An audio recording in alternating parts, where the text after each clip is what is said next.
رکھوالی کریں گی اور باقی بطخیں خوراک تلاش کرنے میں مصروف ہوں گی، اور یہ کام سب کو کرنا پڑے گا، سب کے اوپر یہ ذمہ داری عائد ہوتی ہے۔ اس کے علاوہ آپ نے ایک اور، یہ تو گھروں کی مثال ہے، گھروں میں بھی نظر آتا ہے، کہیں خوراک کا ذرا سا ذرہ پڑا ہو، چونٹی نے یا کسی چونٹے نے اس کو دیکھ لیا، تو وہ اس طریقے سے سب کو بلاتا ہے کہ تھوڑی دیر بعد وہاں چونٹیوں کا جمع غفیر لگ جاتا ہے۔ یہ کیا ہے؟ وہ خود بھی تو کھا سکتا ہے نا، یہ سب خود بھی تو اٹھا کے لے جا سکتا ہے، لیکن نہیں، اس نے خوراک کو پایا اور اس کے ساتھ ہی اپنے ہم جنسوں کو اطلاع کی اور فوراً سب کو بلایا، آؤ یہاں خوراک کا ذخیرہ ہے، اور پھر سب وہاں بیٹھ کے خوراک کھاتے ہیں۔ یہ کیا ہے؟ یہ بھی تو ہمدردی ہے، خود غرضی نہیں ہے، ہمدردی ہے۔ یہ اس میں یہ بھی مثال لکھی ہے کہ چونٹا جب کہیں اناج کا ذخیرہ پاتا ہے، چونٹا ہو یا چونٹی جہاں کہیں بھی اناج کا ذخیرہ پاتے ہیں، کبھی تن پروری نہیں کرتا۔ تن پروری کا مطلب خود غرضی نہیں کرتا کہ وہ خود مجھے مل گیا سارا میرا ہو گیا، ایسا نہیں ہے۔ اس کو خوراک کا ذخیرہ ملتا ہے، وہ سب سے پہلے اپنے ہم جنسوں کو اطلاع کرتا ہے، اور وہ تھوڑی دیر میں بہت سارے چونٹے چونٹیاں وہاں جمع ہو جاتے ہیں، کچھ وہاں سے لے کے جا رہے ہوتے ہیں، کچھ وہیں بیٹھ کے کھا رہے ہوتے ہیں، جو جس کا حساب ہوتا ہے وہ اپنے حساب میں اس کو پورا کر لیتا ہے۔ یہ چند مثالیں کتاب میں موجود تھیں۔ یہاں پہ تن پروری کا لفظ آیا ہے، لکھتے ہیں تن پروری خود غرضی، تن پروری کا مطلب ہے خود غرضی۔ یہ انسان جانوروں کی مثالیں تھیں، اس سے دو باتیں ثابت ہوتی ہیں۔ ان مثالوں سے جو پتھری انسانوں والے بھی جانوروں والے بھی، ان میں دو باتیں ہمیں ملتی ہیں۔ ان سے دو باتیں ثابت ہوتی ہیں، ایک یہ کہ ہمدردی انسان کی طبیعت میں بھی ضرور رکھی گئی ہے، انسان کی طبیعت میں بھی رکھی گئی ہے، کیونکہ جو خوبیاں قدرت نے اور حیوانات کو عطا کی ہیں، انسان ان کا زیادہ مستحق ہے۔ یہ عام حیوانات ہیں، ان کو اللہ تعالیٰ نے یہ قدرت دی ہے، یہ خاصیت دی ہے کہ وہ بھی آپس میں ہمدردی رکھتے ہیں، تو انسان اس کا زیادہ مستحق ہے کہ اس کو بھی یہ خاصیت ملے۔ تو یہ خاصیت جو یہاں سے ملتی ہے یہ اللہ کی طرف سے ہے۔ پہلی بات تو یہ کہ اگر یہ صرف انسانوں کی بات ہوتی تو جانوروں میں نہیں ہوتی، یہ صرف عقل کی ایجاد ہوتی تو جانوروں میں نہیں ہوتی، صرف انسانوں میں ہوتی۔ انسانوں میں بھی ہے، جانوروں میں بھی ہے، حتیٰ کہ اگر آپ کسی درندے کو بھی اپنے گھر میں پالتے ہیں اور اس کو پیار دیتے ہیں تو وہ بھی آپ سے ہمدردی جتانے لگتا ہے، حالانکہ اس کی فطرت میں نہیں ہے، اس کی خاصیت میں نہیں ہے، لیکن اس کو پیار ملا، اس نے بھی بدلے میں پیار دیا، نقصان نہیں دیا۔ یہ اس کی ہمدردی ہے۔ دوسرے یہ کہ ہمدردی ایک قدرتی خاصیت ہے۔ دوسری بات یہ کہ بھئی ہمدردی ایک قدرتی خاصیت ہے۔ قدرتی خاصیت کا مطلب ہے اللہ تعالیٰ کی طرف سے دی گئی ہوتی ہے، قدرتی ہوتا ہے، جو بغیر تعلیم اور اکتساب کے انسان کی طبیعت میں خود بخود جوش مارتی۔ ہمدردی کی تعلیم نہیں بھی دیں گے جب بھی ہمدردی انسان میں موجود ہوگی۔ انسان تو چلو ایک دوسرے کو تعلیم دیتا ہے، حیوان وہ تو صرف اللہ کی اس پہ دی ہوئی پہ چل رہے ہیں، اللہ ہی نے ان کے اندر یہ خاصیت رکھی ہے، اور یہی خاصیت انسان میں بھی ہے۔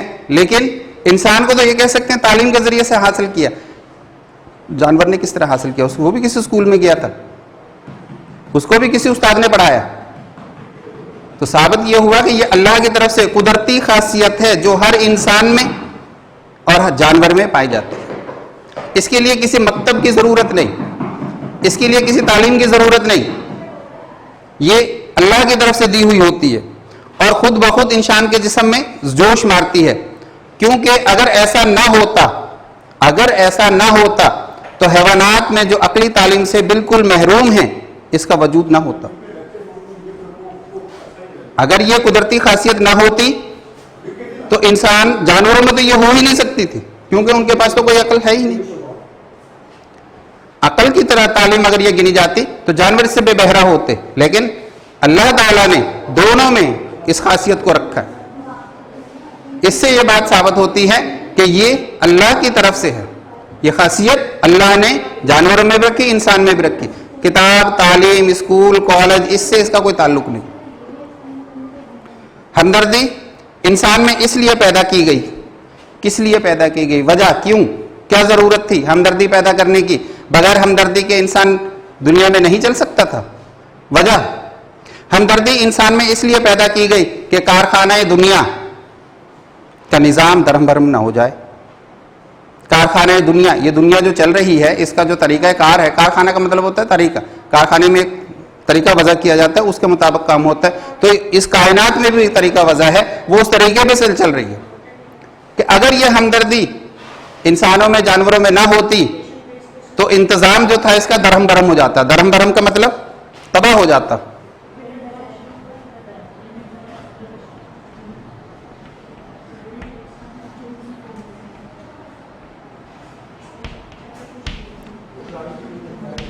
تباہ و برباد ہو جانا.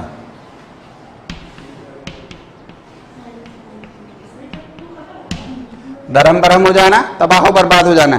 کہ اگر ہمدردی کا جذبہ انسانوں میں پیدا نہ کیا گیا ہوتا تو اس کارخانہ یعنی اس دنیا کے کارخانے کا سارا انتظام درہم برہم ہو جاتا. کیونکہ انسان اپنی ضروریات میں ایک دوسرے کا محتاج ہے. کوئی انسان دنیا کا یہ نہیں کہہ سکتا میں اپنی ضرورت کی ساری چیزیں خود پیدا کر لوں گا. کوئی بھی نہیں کہہ سکتا. ہر انسان ایک دوسرے کا محتاج ہے اپنی ضروریات میں. وہ چاہے امیر ہو، وہ چاہے غریب ہو. غریب کو امیر کی ضرورت ہے، امیر کو غریب کی ضرورت ہے. اور ان کے درمیان اگر ہمدردی نہ ہوتی تو یہ کام ہو ہی نہیں سکتا تھا. اس لیے ہمدردی کا ہونا ضروری یہ قدرت کی طرف سے ہے. اور اگر یہ نہیں ہوتا تو یہ کارخانہ قدرت ہی ختم ہو جاتا. ایک کی گاڑی دوسرے کے بغیر نہیں چل سکتی. بس اگر انسانوں میں ہمدردی نہ ہو تو یہ کارخانہ قدرت درہم برہم ہو جائے. بڑی اچھی مثال ہے کہ ہر انسان ایک دوسرے کا محتاج ہے. ہر انسان کو ایک دوسرے کی ضرورت پڑتی ہے کسی نہ کسی صورت میں، کسی نہ کسی کام میں. اگر ہمدردی کا جذبہ نہ ہوتا تو یہ ایک دوسرے کی مدد بھی نہ کرتے، اور ایک دوسرے کی مدد نہ کرتے تو یہ کارخانہ جو چل رہا ہے، جو رب نے اس دنیا کو بنایا ہے، کائنات کو بنایا ہے، یہ سب ختم ہو جاتی، درہم برہم ہو جاتی، تباہ و برباد ہو جاتی. ہمارے ہم وطن بھی ہمدردی کی اصل سے بے خبر نہیں. ہمارے ہم وطن یعنی ہمارے جو ہم وطن، ہمارے ساتھ رہنے والے، ہمارے وطن کے ساتھی، ہمارے ملک کے ساتھی، ہمارے ساتھ رہنے والے انسان، یہ سب بھی ہمدردی کی اصل سے بے خبر نہیں ہے. جانتے ہیں ہمدردی کو. کیسے؟ اس زمانے میں کنویں بنائے جاتے تھے. آج کل موٹریں ہیں گھروں میں تو کنویں کھودنے کی نوبت نہیں آتی. لیکن چونکہ سبق پرانا ہے اس وقت کنویں کھودے جاتے تھے. گھروں میں بھی کنویں ہوتے تھے بعض گھروں میں، اور علاقے میں ایک دو کنویں کھودے جاتے تھے، لوگ وہاں سے پانی بھر کے لاتے تھے. تو یہ کنویں کھدوانا بھی ثواب کا کام ہوتا تھا، یہ بھی ہمدردی میں شمار ہوتا تھا. تو ایک انسان، ایک گروہ مل کر کنواں کھود جاتا، اس سے پوری دنیا، پورے علاقے کے لوگ اس سے فائدہ اٹھاتے. تو یہ بھی ہمدردی کے شمار میں آتا ہے. ہمارے علاقے یعنی ہمارے ہم وطن بھی اس سے بے خبر نہیں تھے. انہوں نے بھی ہمدردی کے لیے بہت سارا کام کیا. سب سے پہلا کام کنویں بنوائے گئے. پیاؤ بٹھانی کس کو کہتے ہیں؟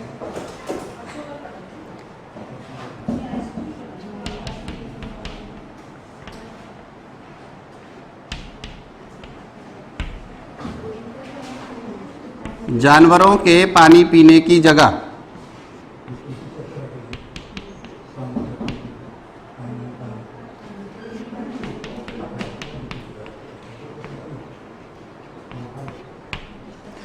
پیاؤ بٹھانے کا مطلب ہے جانوروں کے پانی پینے کی جگہ. آج سے 150 سال پہلے تقریباً آمد و رفت کے لیے جانور، بیل گاڑیاں یا گھوڑا گاڑیاں استعمال ہوتی تھیں. تو گھروں میں بھی جانور ہوتے تھے، تو ان کے آنے جانے میں، گزرگاہوں میں، مختلف جگہوں پہ ایسی سبیلیں بنا دی جاتی تھیں جہاں جانور آتے جاتے پانی پیتے تھے. گھوڑے ہو، اونٹ ہو، یا اور کوئی جانور جو بھی سواری کے لیے استعمال ہوتا تھا، جو بھی باربرداری کے لیے استعمال ہوتا تھا، وہ وہاں پہ پانی پیتا تھا. تو جانوروں کے لیے بھی یہ جگہیں بنائی جاتی تھی. ان کو پرانی اردو میں پیاؤ بٹھانی کہا جاتا ہے. سبیل لگانی تھی، پیاؤ بٹھانی بنانی. سبیل لگانا، محتاجوں کی خبر گیری کرنا. اہل محلے میں، اڑوس پڑوس میں، رشتہ داروں میں اگر کوئی محتاج ہے، پریشان حال ہے، اس کی ہمدردی کے لیے آج بھی لوگ جاتے ہیں. بیواؤں کی مدد کرنا. شادی بیاہ میں شریک ہو کر ایک دوسرے کے کام میں ہاتھ بٹانا. یہ بھی ہمدردی ہی کی مثالیں ہیں. بیمار کی عیادت، میت کی تعزیت. کہیں انتقال ہو جائے، محلے میں ہو، جانکاری میں ہو، عزیز و اقربا میں ہو، رشتہ داری میں ہو، کہیں بھی ہو، جب انسان وہاں جاتا ہے تو اس میں بھی ہمدردی نظر آتی ہے. تو کوئی ہمدردی کے بغیر کوئی لمحہ کوئی وقت نہیں بیت رہا، ہر انسان میں ہمدردی موجود ہے. اسی طرح اور بہت سی باتیں ہمارے ملک میں بھی پائی جاتی ہیں. یہ ہمارے ملک کی چند باتیں گنی گئیں جس میں پیاؤ بٹھانی ہے، جس میں کنویں بنوانا ہے، جس میں شادی والے گھروں میں جا کے کام کے لیے ہاتھ بٹانا ہے. اس کے علاوہ بیمار کی عیادت کرنا، ان کو علاج کے لیے لے کے جانا، اور کسی کی میت پہ تعزیت کرنے جانا، یہ ہمارے ملک میں آج بھی رائج ہے، آج بھی یہ کام ہوتا ہے. یہی قومی ہمدردی ہے. بعض اوقات یہ قدرتی خصلت کا مطلب بھی عادت ہوتا ہے، لکھ دیا ہے اس سے پہلے. بعض اوقات یہ قدرتی خصلت جس کا نام ہمدردی ہے، مشق اور تعلیم سے تمام قوم میں پھیل جاتی ہے اور اس کا اثر کسی قدر تیز ہو جاتا ہے. تعلیم سے ہم اس کو بڑھا سکتے ہیں، ہم اس کو اگا نہیں سکتے. تعلیم سے ہم ہمدردی کو بڑھا سکتے ہیں، آگے لے جا سکتے ہیں، ترقی دلا سکتے ہیں، لیکن تعلیم سے اس کو پیدا نہیں کیا جا سکتا. اگر صرف تعلیم میں پیدا کیے جانے کی بات ہوتی تو یہ ہمدردی صرف انسانوں میں ہوتی، جانوروں میں نہ ہوتی. جانوروں کو کون سی تعلیم دی جاتی ہے، وہ کون سے اسکول جاتے ہیں، کون سے کالج جاتے ہیں، ہمدردی ان میں بھی پائی جاتی ہے. اسی طرح شہر میں کام کرنے والے ادارے، مثلا میونسپل کمیٹیاں، جن کا کام اہل محلے کی صفائی، ادھر کی دیکھنا، دیکھ بھال کرنا، سڑک کا ٹوٹنا پھوٹنا یہ سب دیکھنا، یہ میونسپل کمیٹیاں ہیں جو سرکار نے جا بجا شہروں اور قصبوں میں قائم کر رکھی ہیں. جا بجا کا مطلب جگہ جگہ قائم کر رکھی ہیں. ہر قصبے میں، ہر شہر میں میونسپل کمیٹیاں موجود ہوتی ہیں. اگر یہ سب اپنا کام، اپنا فرض پورا ادا کریں، ایمانداری سے ادا کریں، تو یہ بھی ہمدردی کی مثال ہے. اس کو بھی آپ ہمدردی میں شامل کر سکتے ہیں. اور جس غرض کے لیے مقرر ہوئی ہیں صرف اسی بات کو مد نظر رکھیں، اسی کام کو پورا کریں، تو یہ چیزیں بھی ہمدردی میں اچھے نمونے بن سکتے ہیں. زمانہ بھی طرح طرح سے ہم کو ہمدردی کی طرف مائل کر رہا ہے. زمانے کے اندر بعض اوقات خود ہی ایسے جذبات آ جاتے ہیں کہ وہ خود انسان کو مجبور کرتا ہے کہ چلے جی اب آپ ہمدردی کا وقت آ گیا، ہمدردی کریں. مذہب بھی ہم کو بہت زور سے ہمدردی کی طرف کھینچتا ہے. ہمارا مذہب اسلام تو بنیاد ہی تقریباً ہمدردی پہ ہے، اس کی تو شروعات ہی ہمدردی سے ہے. حضور صلی اللہ علیہ وسلم بچپن سے جوانی تک غریبوں کی مدد کرتے آئے، یہ سب ہمدردی کی وجہ سے ہوا. بیواؤں کی مدد کرتے آئے، یہ سب ہمدردی کی وجہ سے ہوا. انہی ہمدردیوں کی وجہ سے وہ صادق اور امین کہلائے، یہ بھی سب ہمدردیوں کی وجہ سے تھا. اگر یہ سب کچھ وہاں سے شروع ہوا ہے تو اس کا مطلب یہ ہے کہ ہمارا دین، ہمارا مذہب، ہمارا اسلام بھی ہمیں اس بات کی پرزور تلقین کرتا ہے کہ آپس میں ایک دوسرے سے ہمدردی جتاؤ اور کرو. اگر کسی کو آپ کی ضرورت ہے کسی بھی لحاظ سے تو آپ اس کی مدد کریں. ہندو مسلمان اگر اپنی مذہبی کتابیں دیکھیں گے، ہندو ہوں، مسلمان ہوں، عیسائی ہوں، سکھ ہوں، یہودی ہوں، کوئی بھی ہو، اگر وہ صرف اپنی مذہبی کتابوں کو پڑھ لیں تو ان کی مذہبی کتابوں میں ہر مذہب میں ہمدردی کا تذکرہ موجود ہے. ہر مذہب ہمدردی کرنے کی، ہمدردی جتانے کی تلقین کرتا ہے. اور یہ تمام مذاہب ہمدردی کی دولت سے مالا مال ہیں. قوم ایک درخت کی مثال رکھتی ہے. قوم ایک درخت کی مثال رکھتی ہے جس کی ٹہنیاں اس کے مختلف خاندان ہیں اور اس کے پتے ہر ایک خاندان کے مرد و عورت. یہ مثال درخت کی دی جا رہی ہے، یہاں بھی ہمدردی کا تذکرہ آئے گا. قوم ایک درخت کی مثال رکھتی ہے جس کی ٹہنیاں اس کے مختلف خاندان ہیں. ٹہنیوں کو خاندان سے تشبیہ دی گئی اور اس کے پتے ہر خاندان کے مرد و عورت ہیں. ہر ٹہنی پہ پتے ہوتے ہیں، ان پتوں کو مرد و عورت کہا گیا. جب تک درخت کی جڑیں ہری ہیں تو سب ٹہنیاں اور پتے بھی ہرے ہیں. جب تک درخت کی جڑیں ہری ہیں تو سب ٹہنیاں اور پتے بھی ہرے ہیں. اگر درخت کو پانی ملنا بند ہو جائے، اس کی جڑ خشک ہو جائے تو ٹہنیاں اور پتے بھی سوکھ جائیں گے. ایسا نہیں ہو سکتا کسی درخت کی جڑ خشک ہو اور اس کے ٹہنیاں پتے ہرے ہوں.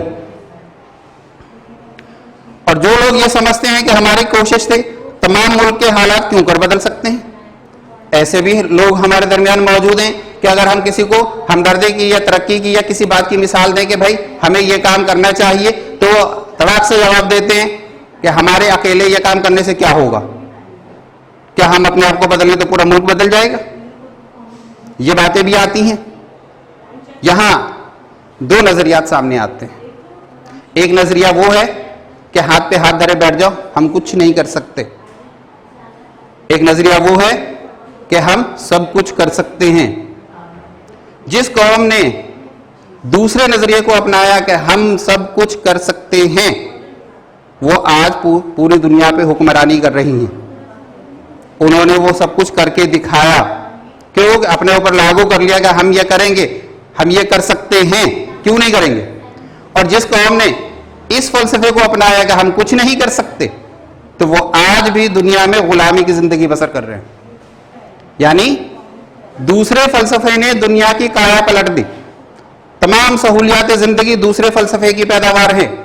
جنہوں نے یہ کہا کہ ہم سب کچھ کر سکتے ہیں, انہوں نے سب کچھ کیا, اور اس سے آج پوری دنیا فائدے اٹھا رہی ہے. وہ چاہے کوئی بھی چیز اٹھا کے دیکھ لے, پوری دنیا اس سے فائدہ اٹھا رہی ہے. کیوں؟ انہوں نے اپنے ذہنوں میں ڈالا کہ ہم یہ کر سکتے ہیں, ہم یہ کر کے دکھائیں گے. اور ایک نظریہ وہ تھا جو یہ کہتے ہیں کہ ہم کچھ بھی نہیں کر سکتے, اور جب انہوں نے یہ سوچا کہ ہم کچھ بھی نہیں کر سکتے, وہ واقعتاً کچھ بھی نہیں کر سکتے, اور آج بھی وہ غلامی کی زندگی بسر کر رہے ہیں. اس سے یہ بات ثابت ہوتی ہے کہ دنیا میں ترقی کے لیے یہ لازم ہے کہ پہلے اپنے آپ کو تیار کرو, اپنے اوپر اس چیز کو لاگو کرو کہ ہم یہ کام کر سکتے ہیں. اسٹوڈنٹس بھی, طلبہ بھی, اساتذہ بھی, سب لوگ جب یہ کام کہیں گے کہ ہم یہ کام کر سکتے ہیں, تو وہ کام ان کے لیے آسان ہو جائے گا, اور وہ آسانی سے اس کو کر لیں گے. ٹھیک, سبق ہمارے پاس یہاں پہ ختم ہو گیا, لیکن اس کے سوال و جواب ہیں مشق میں. آپ دیکھیں, پہلا سوال ہے ہمدردی کا لفظ کن کلموں سے مرکب ہے. مرکب کا مطلب کن کلموں سے مل کر بنا ہے. ابھی ہم نے آپ کو بتایا ہم اور درد, ان دو الفاظ سے مل کر ہمدردی بنا. ہم کے معنی ہے ساتھ ہونا, اشتراک ہونا, اکٹھے ہونا, مل جل جانا. درد کے مطلب ہے دکھ اور تکلیف. دکھ اور تکلیف میں کسی لوگوں کا اکٹھا ہو جانا ہمدردی کہلاتا ہے. ہمدردی سے کیا مراد ہے؟ ہمدردی سے مراد یہ ہے کسی کو دکھ تکلیف میں دیکھ کر اس کی مدد کے لیے جانا. اگر کوئی بیمار ہے اس کے دوا دارو کا بندوبست کرنا. اگر کسی کا انتقال ہو گیا تو ان کی دلجوئی کرنا. اگر کسی کے ہاں شادی کا کوئی ایونٹ چل رہا ہے تو اس میں ان کی مدد کرنا. یہ سب ہمدردی کی مثالیں ہیں. انسان میں اگر ہمدردی کا جذبہ نہ ہو تو کیا ہو؟ انسانوں میں اگر ہمدردی کا جذبہ نہ ہو تو یہ دنیا, پورا جو کارخانہ رب نے بنایا سبھی گرم برم ہو جائے گا. یہ کارخانہ نہیں چل سکتا, ختم. کن خیالات نے دنیا کی تنزلی اور ترقی پر اثر انداز کیا؟ ایک خیال کہ ہم سب کچھ کر سکتے ہیں, اس نے دنیا کو ترقی دی, اور ایک خیال ہم کچھ نہیں کر سکتے, اس نے دنیا کو تنزلی دی. یہ دو خیال دنیا کی ترقی اور تنزلی میں آتے ہیں. حیوانات میں ہمدردی کس طرح پائی جاتی ہے؟ کوئی دو مثالیں کتابیں میں موجود ہیں. ہم نے آپ کو بتایا حیوانات اپنے بچوں کی پرورش کرتے ہیں, یہ بھی ہمدردی کا جذبہ ہے. حیوانات اپنے بچوں کی حفاظت کرتے ہیں, یہ بھی ہمدردی کا جذبہ ہے. چونٹے ایک خوراک کا ذخیرہ دیکھتے ہیں تو 20 چونٹوں کو بلا لیتے ہیں, وہاں ایک جمع غفیر لگ جاتا ہے, یہ بھی ہمدردی کی مثال ہے. اس کے بعد آپ اپنا گھر کا کام لکھیں.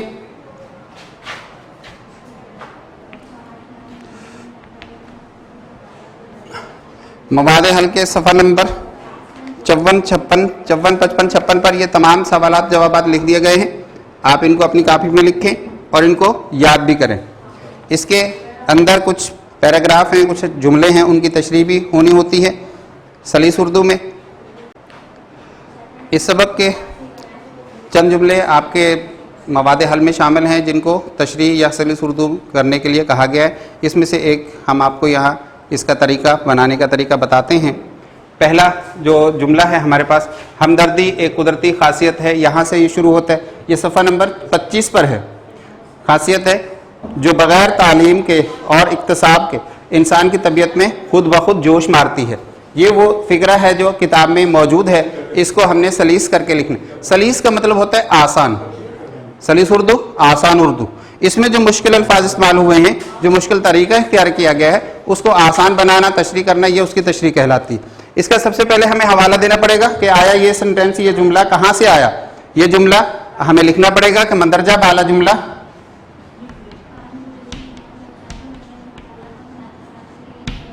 مندرجہ بالا جملہ ہماری نصابی اردو کی کتاب کے سبق قومی ہمدردی سے لیا گیا ہے, جس کے مصنف ہیں الطاف حسین حالی.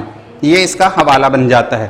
مندرجہ بالا جملہ یعنی یہ جو جملہ اوپر لکھا ہوا ہے، بالا کا مطلب اوپر ہوتا ہے، مندرجہ بالا جملہ یہ جملہ اوپر جو لکھا ہوا ہے یہ ہماری اردو کی کتاب کی نصابی اردو کی کتاب جو ہے اس کا ایک سبق ہے قومی ہمدردی، اس میں سے لیا گیا ہے اور اس کے مصنف ہیں الطاف حسین حالی صاحب۔ یہ حوالہ ہو جاتا ہے، اس کے بعد تشریح شروع ہو جاتی ہے، جیسا کہ اس میں لکھا ہوا ہمدردی ایک قدرتی خاصیت ہے۔ خاصیت مطلب یہ ہے کہ ہمدردی ایسا نہیں ہے کہ ہم ان کو کتابوں سے پڑھا کر بندے میں جذبہ پیدا کریں یا ہم اس کو اسکولوں میں کالجوں میں بتا کر پیدا کریں۔ ہمدردی اللہ کی طرف سے دیا ہوا ایک قدرتی انعام ہے۔ خاص ہمدردی کی جو خاصیت ہے یہ اللہ کی طرف سے دی ہوئی ہوتی ہے۔ جو ہم بغیر تعلیم یعنی جو ان پڑھ آدمی ہوتا ہے، جس نے کچھ بھی نہیں پڑھا ہوتا، جو اسکول تک گیا نہیں ہوتا، اسکول کا منہ نہیں دیکھا ہوتا اس نے، لیکن ہمدردی اس کے اندر بھی ہوتی ہے۔ وہ کوئی اسکول نہیں گیا، پڑھا نہیں کچھ بھی۔ اس سے بات یہ ثابت ہوتی ہے کہ ہمدردی قدرتی خاصیت ہے، اللہ نے اپنی طرف سے ہمدردی انسان کے دلوں میں اتاری ہے، اور اسی لیے یہ انسانوں میں مختلف جگہوں پہ مختلف مواقع پر جوش مارتی ہے۔ مثلا اگر کسی کے اڑوس پڑوس میں انتقال ہو جائے تو ہمدردی کے جذبات ابھر کر سامنے آتے اور وہ ان کے ساتھ ہمدردی جتاتے ہیں۔ اگر کسی کے ہاں کوئی بیماری ہو جائے تو بھی ہمدردی کے جذبات ابھر کر آتے اور وہ ان کے ہاں جا کے تیمارداری کرتے۔ یہ جو جتنے بھی جذبات ہیں یہ کسی اسکول کالج میں نہیں پڑھائے جاتے، یہ عقل و دانش کی باتیں نہیں ہیں، یہ اللہ کی طرف سے دی ہوئی باتیں ہیں، اللہ کی طرف سے خاصیت ہے یہ ہر انسان کے اندر۔ ٹھیک ہے، یہ پہلی تشریح ہو جائے گی۔ اسی طریقے سے آپ کے مواد حل میں 2 اور جملے دیے ہوئے ہیں، ان کی بھی تشریحات کر دی گئی ہیں، لہٰذا آپ اس کو غور سے پڑھیں اور ان کو پڑھنے کے بعد ان کو یاد بھی کریں۔ ہوم ورک آپ کا بتا دیا گیا، گھر کا کام تمام مشقی سوالات کے جوابات لکھنے ہیں اور ان کو یاد کرنا ہے۔ آج کے لیے اتنا ہی کافی، انشاءاللہ اگلی دفعہ حاضر ہوں گے ایک نئے سبق کے ساتھ۔ تب تک کے لیے اللہ حافظ۔